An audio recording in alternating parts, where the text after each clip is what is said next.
King CBN, సీఎంగా బాధితులకు భరోసా, పొలిటీషియన్గా వైసీపీకి మాస్టర్ స్ట్రోక్. అంతకు ముందెన్నడూ చూడని ప్రళయం కళ్ళెదటే కరాల నృత్యం చేసింది. చూస్తుండగానే ఆ విధ్వంసకర విపత్తు చుట్టుముట్టేసింది. గంటల వ్యవధిలో కురిసిన కుండపోత వర్షానికి వాగులు వంకలు ఏకమై బుడమేరు ఉప్పొంగి బెజవాడను ముంచేసింది. అడుగులతో మొదలై భారీ భవనాలనే మించేంతగా వరద పోటెత్తింది. ఆ రక్కసి దాటికి సర్వం కోల్పోయి కట్టు బట్టలతో మిగిలిన ప్రజలు తల్లడిల్లిపోయారు.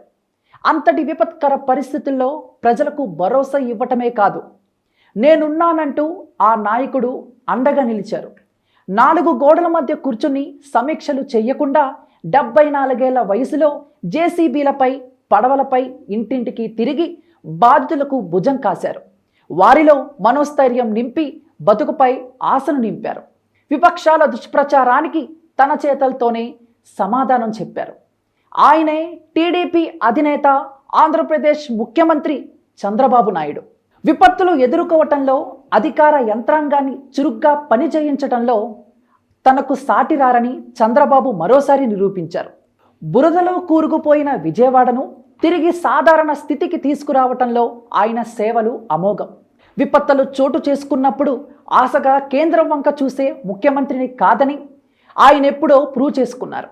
అందుబాటులో ఉన్న శాస్త్ర సాంకేతిక సాయాన్ని, వ్యూహాలను వినియోగించి జనసామాన్యాన్ని ఎన్నోసార్లు ఒడ్డున పడేశారు. 1996 కోనసీమ తుఫాన్, హుదూదు వంటి సూపర్ సైక్లోన్లను చంద్రబాబు తన స్ట్రాటజీతో ఎదుర్కొన్నారు. ప్రకృతి ముందు నిలబడటం అసాధ్యమని ఆయనకు తెలియని విషయం కాదు. కానీ విలయం నుంచి వికాసం వైపు నడిపించటంలో చంద్రబాబు తనదైన విజన్ చూపారు. విజయవాడ వరదల్లో చంద్రబాబు పనితీరు దేశానికే మార్గదర్శకంగా నిలిచింది.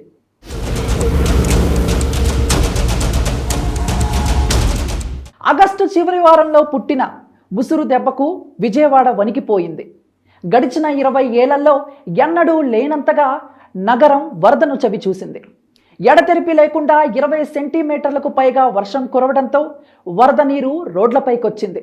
అన్ని చోట్ల దాదాపు మనిషి ఎత్తులో నీరు చొచ్చుకొచ్చింది. బస్టాండ్ సమీపంలోని రైల్వే అండర్ గ్రౌండ్ వంతెన వద్ద దాదాపు 7 అడుగుల మేర వరద నీరు పోటెత్తడంతో జనం విలవిల్లాడిపోయారు. నగరంలోని ప్రతి కాలనీ నీట మునిగిన న్యూ రాజరాజేశ్వరిపేట, వాంబే కాలనీ, జక్కంపూడి, సింగ్ నగర్ ఏరియాలు భారీ నష్టాన్ని చవిచూశాయి. వర్షాలు, వరద పరిస్థితులను ఎప్పటికప్పుడు తెలుసుకుంటూనే ఉన్న చంద్రబాబు వర్షం తెరిపించిన తరువాత నేరుగా రంగంలోకి దిగారు. తాను స్పాట్లో ఉంటేనే అధికార యంత్రాంగం అలర్ట్గా ఉంటుందనే ఉద్దేశంతో సీఎం బయలుదేరారు. ఇక కాన్వాయ్ని పక్కన పెట్టి ఒక జేసీబీలోనే నగరం మొత్తం తిరుగుతూ ప్రజల కష్టాలను తెలుసుకుంటూ అధికారులకు మార్గనిర్దేశం చేస్తూ చంద్రబాబు ముందుకు కదిలారు. మంత్రులు, అధికారులు పార్టీ కేడర్ని ఆదేశించి పని చేయించే అవకాశం ఉన్నా ముఖ్యమంత్రి మాత్రం తానే స్వయంగా బాధితులకు అండగా నిలుస్తానని చెప్పారు. విజయవాడలో పరిస్థితులు చూస్తే బాధగా ఉందని, లక్షల మంది ప్రజలు వరద నీటిలో చిక్కుకున్నారని, ఇవన్నీ చూస్తే నా మనసు కుదురుగా ఉండటం లేదని చంద్రబాబు ఆవేదన వ్యక్తం చేశారు. సీఎం పర్యవేక్షణలోనే అధికారులు, సహాయక సిబ్బంది వరద బాధితులను సురక్షిత ప్రాంతాలకు చేరవేసే పనిని వేగవంతం చేశారు. ఇక అర్ధరాత్రి వేళల్లోనూ బోటుపై పర్యటించి అందరికీ ఆహారం, మంచినీరు అందిందా లేదా అన్న వివరాలు ఆరా తీశారు. తానే స్వయంగా ఆహార పొట్లాలు, వాటర్ బాటిల్స్, బిస్కెట్ ప్యాకెట్లను అందించారు. వరద ప్రభావిత ప్రాంతాల్లో పర్యటిస్తూనే తిరిగి కలెక్టరేట్కు చేరుకుని విజయవాడతో పాటు రాష్ట్ర వ్యాప్తంగా పరిస్థితులను ఆరా తీసేవారు. కేంద్ర ప్రభుత్వానికి ఎప్పటికప్పుడు నివేదిక చేరవేస్తూ టచ్లో ఉన్నారు. చంద్రబాబు ఆయన కృషి ఫలితంగానే కేంద్ర మంత్రి శివరాజ్ సింగ్ చౌహాన్ విజయవాడలోని వరద ప్రభావిత ప్రాంతాల్లో పర్యటించడానికి ఆగ మేఘాల మీద చేరుకున్నారు. ఈ సందర్భంగా ఏర్పాటు చేసిన ప్రెస్ మీట్లో సీఎంపై ప్రశంసల వర్షం కురిపించారు చౌహాన్. ప్రజల ప్రాణాలు కాపాడేందుకు చంద్రబాబు ఎంతో కృషి చేశారని, తాము కూడా ఆయన విజ్ఞప్తి మేరకు ఎన్డీఆర్ఎఫ్, ఎయిర్ ఫోర్స్ బృందాలను రంగంలోకి దింపినట్లు శివరాజ్ సింగ్ చౌహాన్ చెప్పారు. ఇక విజయవాడను వరద ముప్పు నుంచి ఒడ్డున పడేసిన చంద్రబాబుకు బురద తొలగింపు వ్యవహారం సవాళ్లు విసిరింది. రాష్ట్రంలోని అగ్నిమాపక శకటాల్లో సింహభాగం విజయవాడకు తెప్పించిన ఆయన విధుల వెంబడి బురద తొలగించే పనులకు శ్రీకారం చుట్టారు. పారిశుద్ధ్యం, విద్యుత్ కార్మికులను రప్పించి పనులను వేగంగా జరిపించారు. వరద నేపథ్యంలో అంటువ్యాధులు ప్రబలకుండా మెడికల్ క్యాంపులు ఏర్పాటు చేశారు. వరద ముప్పు నుంచి బెజవాడ బయటపడింది అన్నప్పుడే చంద్రబాబు విశ్రమించారు. కేవలం 10 రోజుల్లో బాధితులకు సాయం కూడా ప్రకటించి తన పెద్ద మనసు చాటుకున్నారు సీఎం. వరదల్లో ఇల్లు కోల్పోయిన వారికి ఇల్లు కట్టిస్తానని, దెబ్బతిన్న ఇళ్లకు 25,000 రూపాయలు, ఫస్ట్ ఫ్లోర్లో ఉండే వారికి 10,000 రూపాయలు, ఇళ్లలోకి వరద వచ్చిన వారికి 10,000 రూపాయలు అందచేస్తామని చంద్రబాబు ప్రకటించారు. ఇక వ్యాపారులు, మత్స్యకారులు, రైతులు, సూక్ష్మ చిన్న తరహా పరిశ్రమలు ఇలా ప్రతి ఒక్కరికి విడివిడిగా సాయం ప్రకటించారు సీఎం చంద్రబాబు. సహజంగా వరదలు, ప్రకృతి విపత్తులు చోటు చేసుకున్నప్పుడు రాజకీయాలకు అతీతంగా అందరూ ఒక తాటిపైకి వస్తారు. కానీ దురదృష్టవశాత్తు ఆంధ్రప్రదేశ్లో ఆ పరిస్థితులు లేవు. వరదలో బురద రాజకీయాలు చేసింది వైఎస్ఆర్ కాంగ్రెస్ పార్టీ. అబద్ధాలు చెబుతూ అవగాహన లేకుండా మాట్లాడి అడ్డంగా బుక్ అయిపోయారు. మాజీ సీఎం వైఎస్ జగన్మోహన్ రెడ్డి గారు దీనికి రాజధానిని లింక్ పెట్టారు. తొలి నుంచి అమరావతిని రాజధానిగా ఏర్పాటు చేయటం ఇష్టం లేని జగన్ తాజా వరదలపై తన మీడియా ద్వారా దుష్ప్రచారం చేయించారు. చంద్రబాబు తన ఇల్లు మునిగిపోకుండా కాపాడుకునేందుకే ముందస్తు హెచ్చరికలు లేకుండా బుడమేరు గేట్లు ఎత్తేశారని జగన్ తన అవగాహన లేమిని ప్రదర్శించారు. కృష్ణా నదికి రిటైనింగ్ వాల్ను నిర్మించిన ఘనత తనదేనని, తాను ఆ పని చేయకుంటే మరింత నష్టం సంభవించేదని చెప్పుకొచ్చారు. కానీ ఆ రిటైనింగ్ వాల్కు రూపకల్పన, శంకుస్థాపనలు ప్రారంభించింది చంద్రబాబు అన్నది కృష్ణలంక వాసులకు తెలియదనుకున్నారు జగన్. దీంతో టీడీపీ హయాంలో సగం పైగా పూర్తయిన రిటైనింగ్ వాల్ ఫోటోలు, వీడియోలు సోషల్ మీడియాలో చక్కెర్లు కొట్టాయి. దీంతో జగన్ బ్యాచ్ నాలుక ఖర్చుకుంది. ఇక 74 ఏళ్ల వయసులో చంద్రబాబు నడుం లోతు నీటిలో అర్ధరాత్రులు కూడా వరద ప్రభావిత ప్రాంతాల్లో తిరిగితే, యువకుడైన జగన్ మాత్రం కాసేపు నీళ్లలో దిగి ఫోటోలకు ఫోజులతో సరిపుచ్చి ప్రభుత్వంపై దుష్ప్రచారం చేశారు. 2019 ఎన్నికల్లో సీఎంగా పగ్గాలు చేపట్టడంతోనే అమరావతి డేంజర్ జోన్లో ఉందని, ఎప్పటికైనా మునిగిపోతుందని ప్రచారం చేశారు జగన్. ఓ సామాజిక వర్గాన్ని టార్గెట్ చేసిన ఆయన అధికారం కోల్పోయినా అదే అక్కస్సు వెళ్ళగక్కుతున్నారు. రాజధాని మునిగిపోతే హైకోర్టు సచివాలయం ఎలా పనిచేస్తున్నాయనే దానిపై కనీస అవగాహన లేకుండా అబద్ధాలు ప్రచారం చేశారు జగన్. ఈ క్రమంలో నిపుణుల కమిటీ నివేదిక వైసీపీ బ్యాచ్కు చెంప చెల్లుమనిపించింది. అమరావతిలోని హైకోర్టు సచివాలయం, విభాగాధిపతుల కార్యాలయాల భవనాలకు ఎలాంటి డోకా లేదని చెన్నై, హైదరాబాద్ ఐఐటీలకు చెందిన నిపుణులు తేల్చి చెప్పడంతో జగన్ బ్యాచ్ షాక్ తగలగా చంద్రబాబుకు ఇక్కడ మార్కులు పడ్డాయి.